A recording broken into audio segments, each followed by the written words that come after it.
प्यारे बच्चों, welcome to Brihan Mumbai महानगर पालिका शिक्षण विभाग MCGM वर्चुअल क्लासरूम में आप तमाम का बहुत बहुत इस्तकबाल है।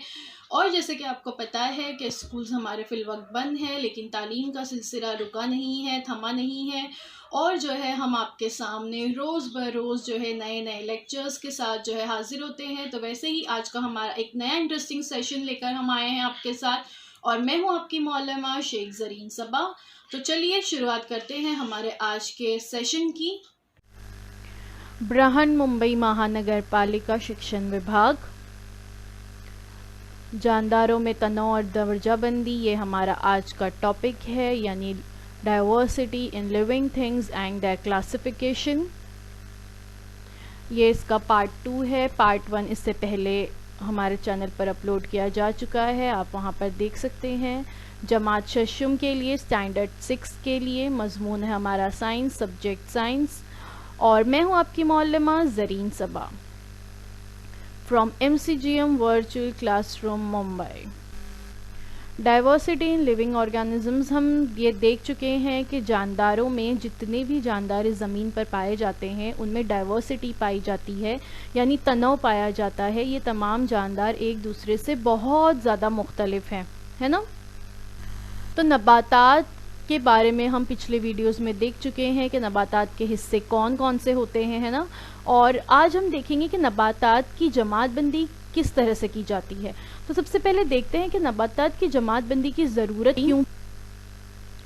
मुख्तलिफ नबातात की तादाद के बारे में गौर किया जाए तो आज तक लाखों नबातात की मालूमात जमा हो चुकी है। नबातात के इस तनव का मुताले में सहूलत पैदा करने की खातिर इनकी साख्त, मुख्तलिफ आज़ा और दीगर खुसूसियात, मसलन उनमें यकसानियत और उनकी फ़र्क की बिना पर उनकी जमात बंदी की जाती है। यानी जमात बंदी जो है उनके में जो सिमिलैरिटीज़ होती है और जो डिफरेंसेस होते हैं उसकी बिना पर की जाती है। कैरोलिन्स नामी जो साइंसदां हैं, इन्होंने नबातात की सबसे पहले साइंसी जमात बंदी की। उन्होंने इब्तदा में जमात बंदी के जो तरीके इख्तियार किए थे उन पर आज भी अमल किया जाता है। ये तस्वीर आप देख सकते हो, ये कैरोलिन्स नामी साइंसदां की हैं, और इन्होंने सबसे पहले जमात बंदी की जो है शुरुआत की थी। नबातात में क्लासिफिकेशन सबसे पहले इन्होंने की और वो तरीका आज तक राइज है। तो देखते हैं नबातात की जमात बंदी, क्लासिफिकेशन इन प्लांट्स। हम देखते हैं कि हमारे अतराफ़ व अकनाफ में मुख्तलिफ़ किस्म के नबातात पाए जाते हैं। इनके तने मुख्तलिफ हैं, इनकी लंबाइयाँ, ऊंचाइयाँ, पत्तों की साख्त, जड़ों की साख्त, तने की साख्त, फूल अलग अलग किस्म के होते हैं। इन पे फल अलग अलग तरह के आते हैं। कुछ नबातात जो है पानी में भी पाए जाते हैं। तो इनकी जमात बंदी जो है इनमें की इसी खुसूसियात और फ़र्क की बिना पर की गई है। तो नबातात की दर्जाबंदी किस तरह से की गई है। अतराफ़ व अकनाफ की नबातात की साख्त, ऊंचाई में फ़र्क हम फौरी तौर पर समझ सकते हैं।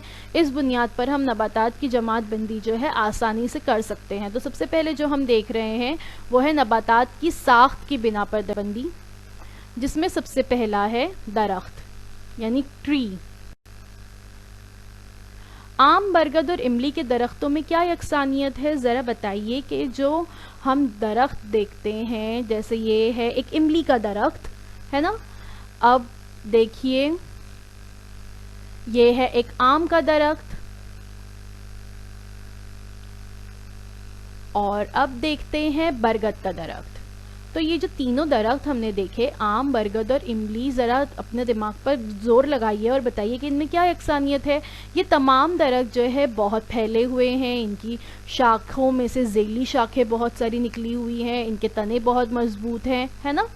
ये कुछ जो है इनमें यकसानियत है। तो दरख्त, ये ट्री किसे कहते हैं। दरख्त जो होते हैं, कुछ नबातात जो है बहुत लंबी होती है, उनके तने सख्त और मजबूत होते हैं। इनमें से ज़मीन से कुछ ऊंचाई पर जो है शाखें निकलती है, इनको कई साल तक फूल और फल लगते हैं। तो ऐसे नबातात को जो है दरख्त कहते हैं। दरख्त ऊंचे और जसामत में बड़े होते हैं और कसीर साला होते हैं, यानी ये बहुत सालों तक जो है ज़िंदा रहते हैं। तो इन्हें क्या कहा जाता है, दरख्त।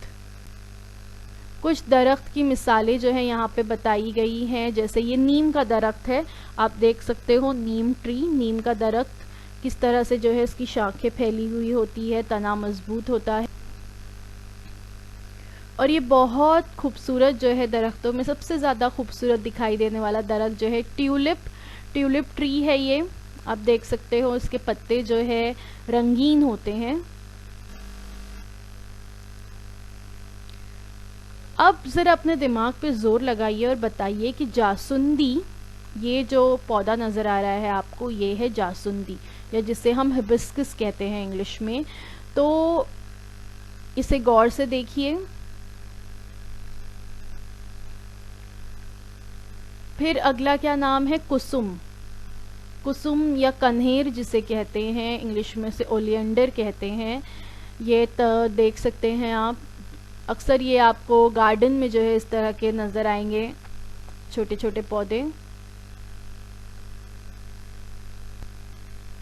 और ये है घानेरी, जिसे लेंटेना प्लांट कहते हैं। तो इनमें क्या यकसानियत है? हमने देखे जासुंदी, हमने देखे कुसुम, फिर हमने देखे घानेरी। क्या यकसानियत आपको नज़र आई इसमें? ये तमाम जो है छोटी छोटी झाड़ियाँ हैं या श्रब्स जिसे कहते हैं वो है। झाड़ियाँ क्या होती हैं? कुछ नबातात ज़मीन से लगकर नशोनुमा पाते हैं, ज़मीन के करीब ही इनमें शाखें निकलती है। दरख्त की बनिस्बत इनकी ऊंचाई और जसामत छोटी होती है, लेकिन इनका तना मोटा और सख्त होता है। देखे ना हमने अभी, जैसे कन्हेर, जासुंदी, घानेरी, कोरांटी, गुलाब भी जो है झाड़ी है। झाड़ियाँ जो होती हैं वो 2 से 3 मीटर ऊंचाई तक बढ़ती हैं। ज़्यादातर हमें जो गार्डन्स में नज़र आते हैं वो झाड़ियाँ ही होती हैं, और दरख्त की बनिस्बत इनकी ऊंचाई और जसामत जो है छोटी होती है, लेकिन इनका तना जो है मोटा और सख्त ही होता है। देखिए यहाँ पे टाइप्स ऑफ प्लांट्स में बताया गया। श्रब्स, झाड़ियों को कहा जाता है। Shrubs have many branches and they grow near the ground. कहाँ उगते हैं? ज़मीन से करीब। देयर स्टेम इज वुडी, यानी उनका तना जो है वो लकड़ी की तरह सख्त होता है। And thin and doesn't have main trunk. They are smaller than a tree.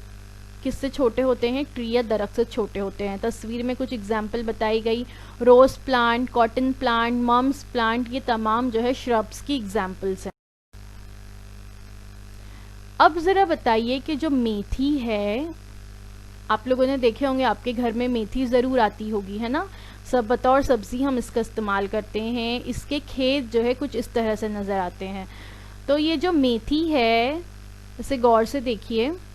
फिर इसके बाद अब देखिए इसे, ये है सदाबहार, है ना। हमारे गार्डन्स में भी ये नज़र आते हैं। बहुत सारे लोग अपने घरों में गमलों में भी जो है सदाबहार के पौधे जो है लगाते हैं। तो ये क्या है ज़रा बताइए, दोनों में क्या आपको? ये है पौधे या हर्ब्स जिसे कहते हैं। पौधे जो होते हैं वो 1 से 1.5 मीटर तक बढ़ते हैं। पौधों के तने दरख्त और झाड़ियों की बनिस्बत बेहद लचकदार और हरे होते हैं। पौधों का अरसे हयात चंद माह से 2 साल तक का होता है। ठीक है, तो इन्हें क्या कहते हैं? हर्ब्स या पौधे कहते हैं। और ये चंद माह जिंदा होते हैं या ज़्यादा से ज़्यादा 2 साल तक ही जिंदा रहते हैं। और इनके तने जो है दरख्त और झाड़ियों की बनिस्बत कैसे होते हैं? बहुत लचकदार होते हैं, यानी बहुत नरम होते हैं। जैसे देखिए तस्वीर में आपको नज़र आ रहा है धनिए का पौधा, है ना। हमारे घरों में जो है कोतमीर जिसे हम कहते हैं, वो भी एक एग्जाम्पल है पौधे की। और शुरू में जैसे मैंने आपको बताई मेथी भी जो है एग्जाम्पल है पौधे की। तो मेथी तो कितना लचकदार जो है उसका तना होता है कि हम जो है हाथों से तोड़ते हैं, है ना। आपकी अम्मी खाना पकाने के लिए मेथी के तने का जो हिस्सा है वो तोड़ के फेंक देते हैं और उसके पत्तों की सब्ज़ी बनती है। तो इसके तने जो होते हैं पौधों के वो बहुत लचकदार होते हैं और हरे होते हैं। ठीक है, वरना हमने झाड़ियों और दरख्त में देखे कि तने जो है कैसे होते हैं, वो ब्राउन कलर के होते हैं, है ना, लकड़ी के बने हुए होते हैं और सख्त होते हैं, मोटे और सख्त। Types of plants, herbs plants are very small plants with soft green color stem. Their leaves, flowers, seeds are used for flavoring food, cooking, medicines और perfumes। यानी वो जो herbs होते हैं, जैसे एग्जाम्पल के तौर पे अभी हमने थोड़ी देर पहले देखे मेथी, है ना। अब हम देख रहे हैं यहाँ पे कोरिएंडर यानी कोतमीर, स्पिनच, पालक, मिंट यानी पुदीना। तो ज़्यादातर जितने भी पौधे होते हैं इसका इस्तेमाल खाना पकाने में, फूड में, फ्लेवर्स के लिए या दवा के तौर पे, मेडिसिन के तौर पे या परफ्यूम्स के लिए जो है इनका इस्तेमाल किया जाता है। तो नबातात के तने की जसामत और ऊंचाई के लिहाज से नबातात की 3 किस्में हैं, दरख्त, झाड़ी और पौधा।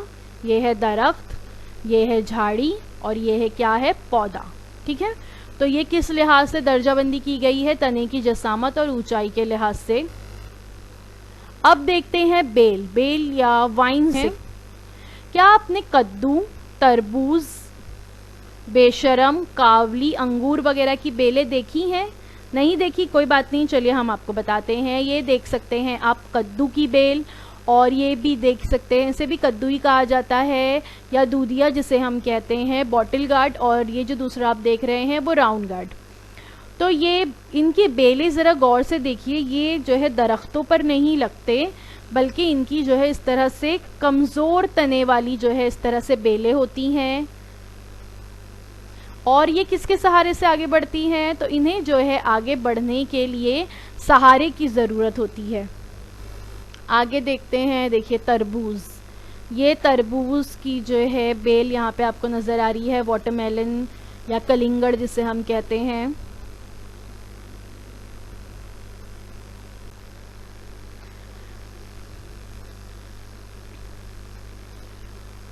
ये आप लोग देख सकते हैं, ये है कावली, कावली जिसे कहते हैं। और ये जो कावली होते हैं ये आपको यहाँ पे नज़र आ रहे हैं, छोटे छोटे सा एक हिस्सा, ये भी जो है क्या है, एक तरह की बेल है। और ये बेल जो होती है ये दूसरे जो पौधे होते हैं उन पर लिपटी हुई होती है, ये उनके अतराफ जो है उगती है दूसरे पौधों के सहारे।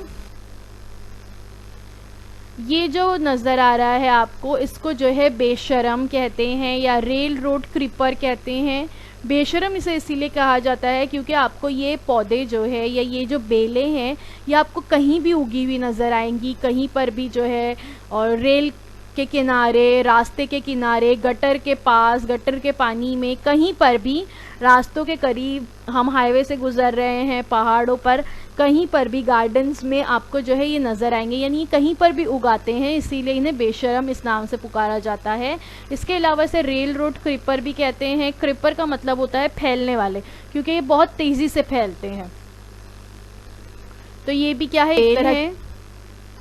उसके बाद ये है अंगूर, ये अंगूर की बेलें हैं। आपने कभी अंगूर के बागात देखे हैं? कभी आपका नासिक तरफ जाना हो तो वहाँ ज़रूर देखिए, आपको ट्रेन में से भी नज़र आएगा, नासिक की तरफ से अगर आप गुज़रती है आपकी ट्रेन, तो ये अंगूर के बागात जो है इस तरह से पाए जाते हैं। और अंगूर की जो है बाकायदा बेलें होती हैं और उन्हें सहारे देने के लिए आप देख सकते हैं कि बहुत सारे जो है लकड़ियाँ लगाई जाती हैं उन्हें सहारा देने के लिए।